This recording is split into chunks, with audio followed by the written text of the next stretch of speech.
Les podcasts du Figaro. Juillet 1953, à Saint-Céré, dans le Lot. Un inspecteur des impôts se présente à l'improviste chez un commerçant. Contrôle fiscal. Averti, un papetier réunit quelques commerçants de la petite ville et il s'interpose. Non, le représentant du fisc n'entrera pas dans la boutique de son collègue. L'inspecteur des impôts proteste, menace de poursuite, mais finit par battre en retraite. Le papetier qui a mené la fronde devient vite célèbre. Il s'appelle Pierre Poujade.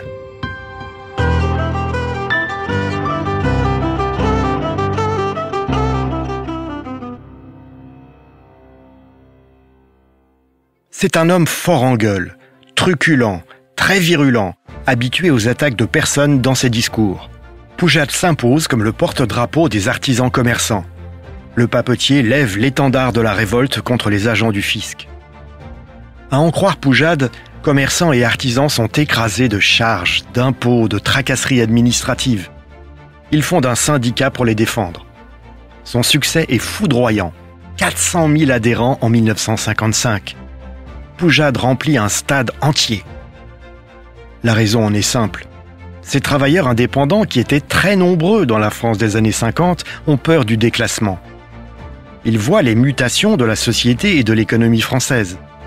L'exode rural, le développement du salariat, l'apparition des grandes surfaces, qui est leur bête noire. Bref, les artisans commerçants ont l'impression de se battre dos au mur, d'être, selon la formule de Poujade, les gogos du progrès. Et il est vrai qu'en ce début des 30 Glorieuses, les hauts fonctionnaires, les universitaires, les journalistes n'ont aucune sympathie pour les artisans commerçants.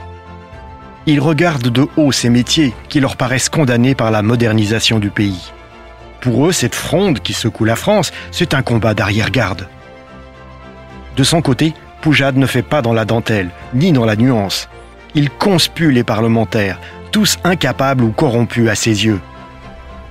Sa grande idée, c'est de convoquer des États généraux comme en 1789, rédiger des cahiers de doléances, obliger les députés à les appliquer. Bref, placer les élus sous la surveillance des électeurs pour les empêcher de trahir leurs promesses. Le discours du papetier de Saint-Céré est très manichéen. Pour lui, il y a les petits, comme lui, et les gros qui les exploitent. L'individu et l'État qui le persécute. L'empire colonial qu'il faut préserver et ceux qui le bradent. Les vraies valeurs du pays qu'il représente et le moralisme venu d'Amérique qui pousse les gouvernements français à cette époque à faire l'éloge du lait, à lutter contre l'alcoolisme, un scandale pour Poujade. Il n'hésite pas non plus à se livrer à des attaques à caractère antisémite contre Pierre Mendès France, président du Conseil en 1954-55. Lorsque des élections législatives sont organisées en janvier 1956, le mouvement Poujade présente des candidats partout. Son slogan est aussitôt célèbre « Sortez les sortants ». Aux quatre coins du pays, ses sympathisants s'invitent en foule aux réunions publiques des députés. Ils les insultent, leur lancent des légumes à la figure par cajots entiers.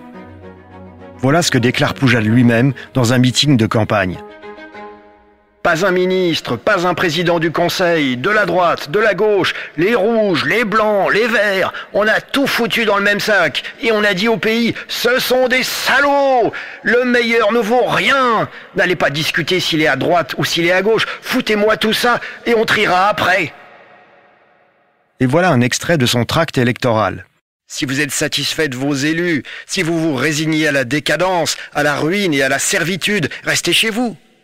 Mais si vous n'acceptez pas que la France devienne le pays des immatriculés, si vous vous révoltez contre la tyrannie des irresponsables, contre l'étranglement fiscal, contre l'exploitation de l'homme par l'homme, réveillez-vous contre les trusts apatrides qui vous ruinent et vous asservissent, les trusts électoraux qui escroquent vos suffrages, contre le gang des exploiteurs qui vivent de votre travail et de votre épargne. Un terme péjoratif apparaît bientôt pour désigner ce type de discours, poujadisme.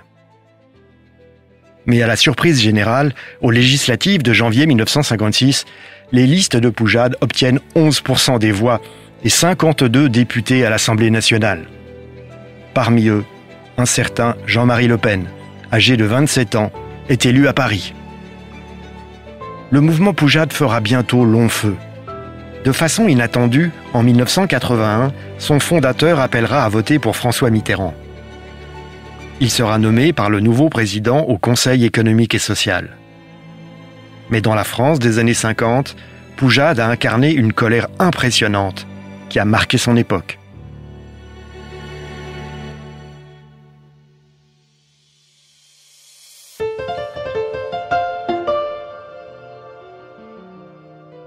Merci d'avoir écouté ce podcast. Je suis Guillaume Perrault, rédacteur en chef au Figaro. Vous pouvez les retrouver sur lefigaro.fr et sur toutes les plateformes d'écoute.